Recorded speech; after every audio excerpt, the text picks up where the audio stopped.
Si tu es un nouvel arrivant au Canada, arrête-toi et écoute bien ces informations que je vais te donner dans cette vidéo. Quand tu es arrivé ici, tu es certainement allé ouvrir un compte et ton banquier t'a donné plein de conseils. Et il t'a aussi dit, si tu as des soucis et que tu utilises l'argent qui est dans ta carte de crédit, tu pourrais payer le minimum. Bon, moi, je vais te dire ce qu'il ne t'a pas dit. Voici trois choses que tu dois absolument savoir et la dernière est la plus importante parce qu'elle ruine ton avenir financier ici au Canada.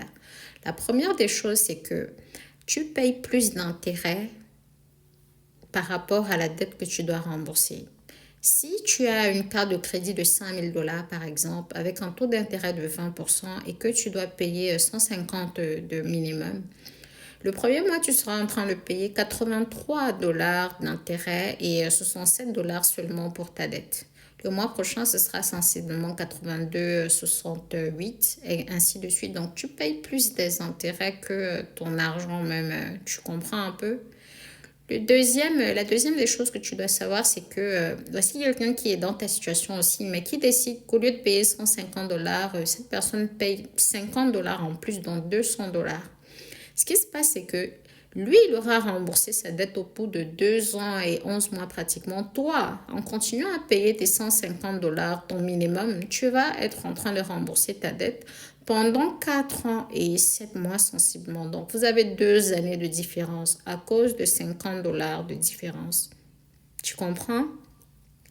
La troisième des choses qui ruine ton avenir financier ici, c'est que tu dois savoir qu'au Canada, il existe ce qu'on appelle le score de crédit et tu as un dossier de crédit que deux entreprises ici gèrent. Et lorsque tu ne payes que le minimum, on se rend compte que tu es quelqu'un qui utilise beaucoup d'argent, alors que normalement, on ne doit pas utiliser plus de 30% sur sa carte de crédit. Donc, on voit que tu es quelqu'un qui a besoin de beaucoup, qui prend les dettes, qui ne rembourse pas, tu es quelqu'un qui suffoque, alors tu n'as pas un bon comportement financier. Et au-delà d'avoir un mauvais score de crédit, si tu vas prendre une maison, le bailleur va avoir des difficultés à te prendre parce qu'il va voir que tu n'as pas un bon score de crédit. Et tu peux avoir des problèmes aussi quand tu vas vouloir prendre des assurances, faire des achats, prendre des biens en préfinancement, etc., en financement, pardon. Donc, tu vas te retrouver avec un taux d'intérêt élevé si on accepte finalement de te prendre pour ces financements-là et tout. Donc, et voilà comment tu as des soucis. Et même pour le travail, il y a des boulots ici, on a besoin de voir si tu as un bon score de crédit.